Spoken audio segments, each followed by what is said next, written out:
When I saw those papers that he actually treat the rectal cancers with radiation on its own without any surgery, I was surprised, and basically I didn't actually believe that. But then I was curious about his results because he's done it over such a long period, and there were numerous papers that came out, so my curiosity was aroused.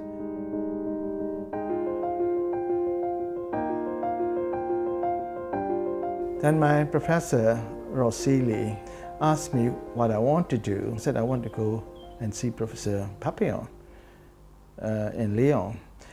And he said, why do you want to go and see him? So I said, well, he states that he can actually cure rectal cancer with radiation. And I said, I don't believe that. And Professor Seeley laughs and he said, yes, I've seen it and I believe it. So I said, I haven't seen it and I don't believe it.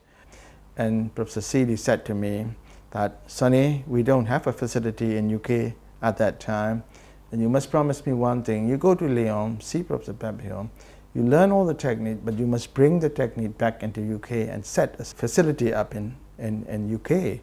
And not knowing what I was agreeing to, just because I want to go to Lyon, I said, yes, of course I will. So a team of us went to Lyon in 1992. But at that time, Professor Papillon was quite old, and he said he doesn't do a lot of clinical work, that he had got a protege, Professor Jean-Pierre Jarrard, who he introduced me. And Professor Jarrard took me in and showed me, his clinics, and we see new patients together, and then he was showing me the patients that he treated over the years. And then he was showing me how he actually treated. So we have several sessions like that over a 2-week period. And I was convinced that there is something in it and that I wanted to try it. And that was my inspiration, and I, first time seeing it, and it was quite exciting for me.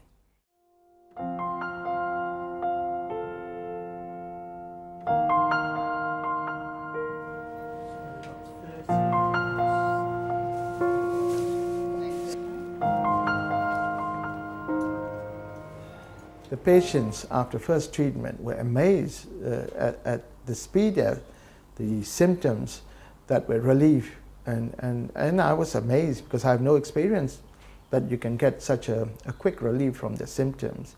And obviously, as we observed them over the years, some of these patients, the tumors that has responded to treatment never came back, because most of the time in the back of my mind I was always thinking that there may be a chance that it will grow back. And that is our experience, or that was our experience with the external beam, where the tumor could go away initially, only to come back after a few months or a few years.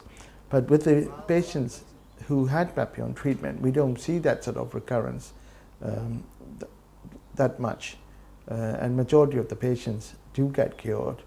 And those who didn't get cured, they can go on to have surgery, which they intend to do, but we were able to avoid major surgery on majority of these patients, which they're grateful for.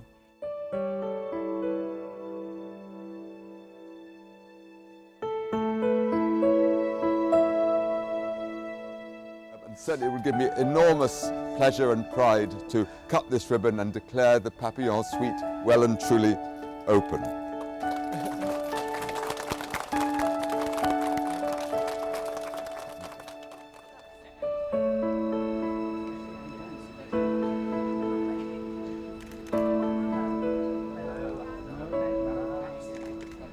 To 3 minutes for 30 degree. From the 30 size up. Yeah. Section.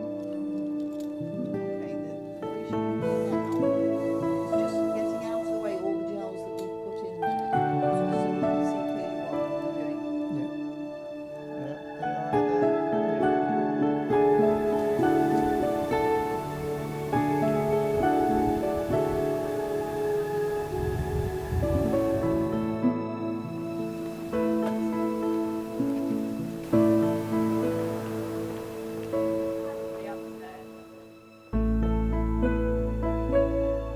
Patients, they're the key to they're the way through. They're how we will generate the pressure.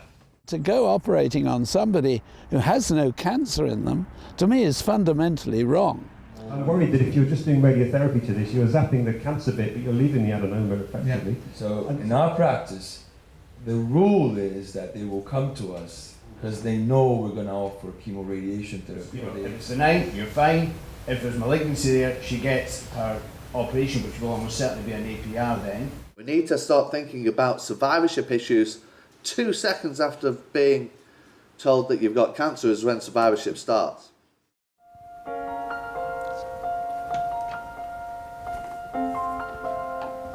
Andrew Haig, please.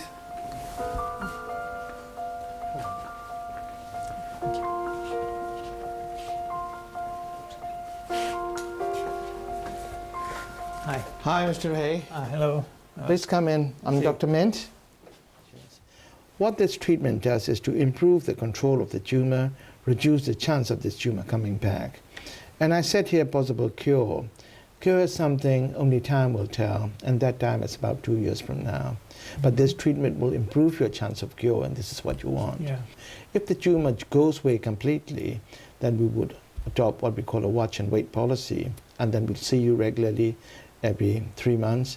You have a scans, MRI scans, a CT scan is done every 6 months, and you have the camera either with the flexible sigmoidoscope or the rigid sigmoidoscope every 3 months.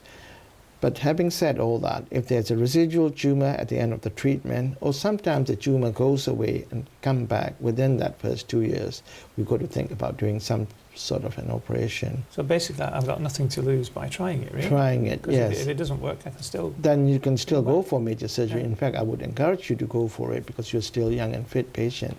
The actual treatment is only just over a minute, but to get you in position to do the treatment will take about 10-15 minutes.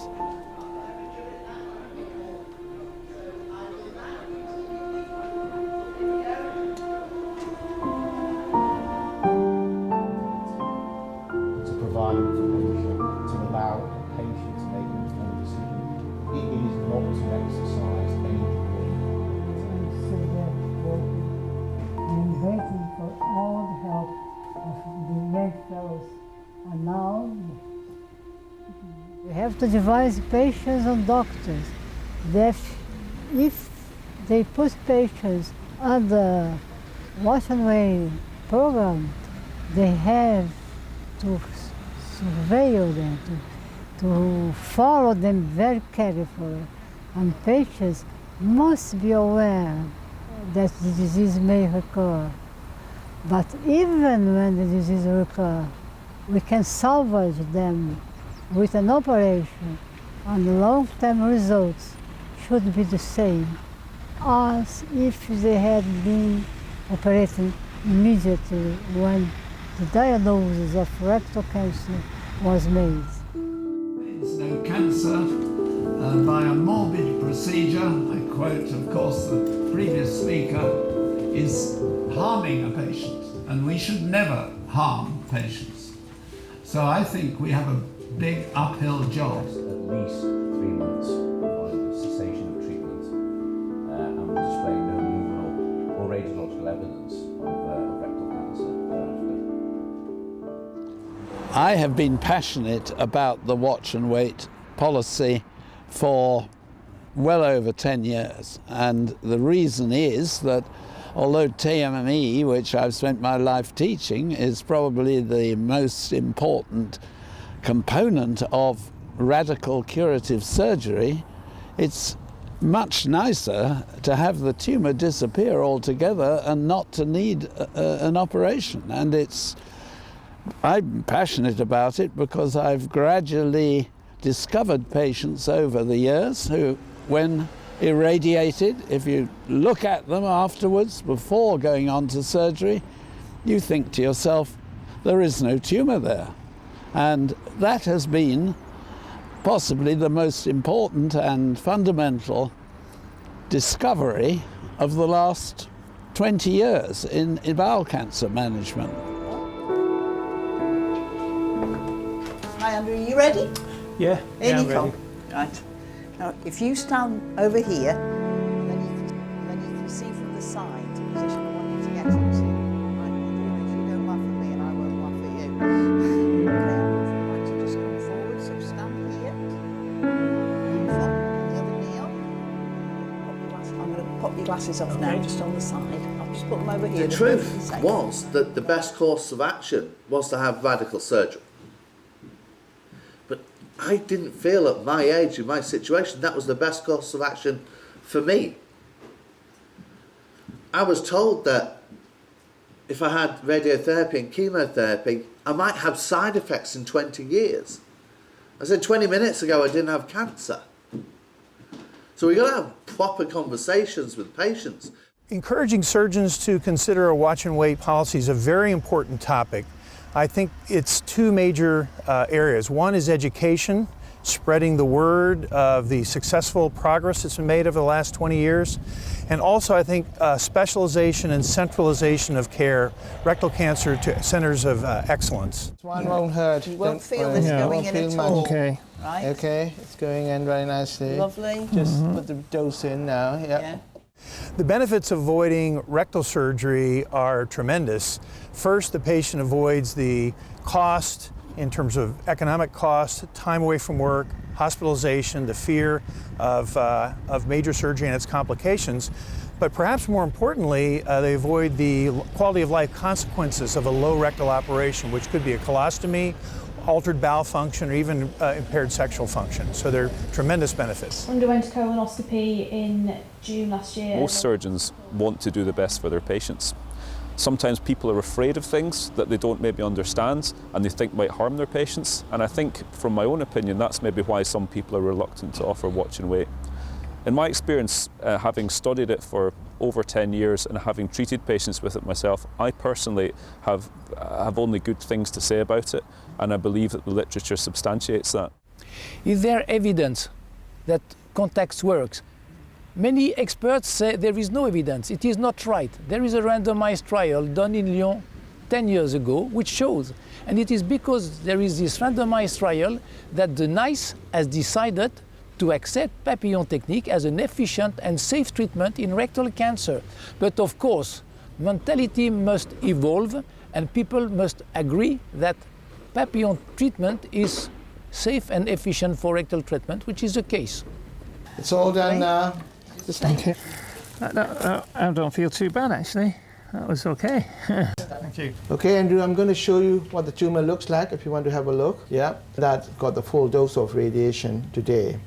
And that's going to work for a few weeks.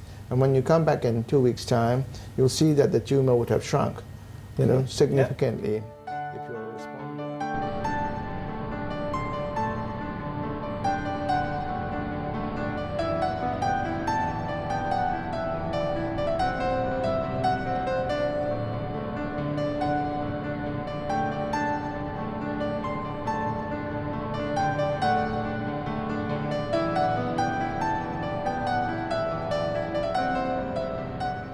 If you just give external beam, there's about 30 to 40% risk of local regrowth, as we call it. By doing this contact radiation, we can reduce those regrowths down to about 11%, which is considerable. This is a good response. It's much flatter, which you can't see very well. If you just do chemoradiation on its own, the regrowth rates are about 30 to 38%. If we add contact radiation on top of the external beam, then the regrowth rates are less than 10%. It's better to treat them before the regrowth occurs, because once the regrowths occur, which is what we mainly get the referrals for, then it's much more difficult to treat. So my message will be to try and refer the patients soon after they have the chemoradiation so that we can assess it and treat them to reduce the risk of regrowths. Otherwise, there would be 30% versus less than 10%. UK had 4 centers so far. We would need at least 10, if not 15, to cover the population, because at the moment with the screening program, we're picking up a lot of early stage tumors, and we need to try and cover that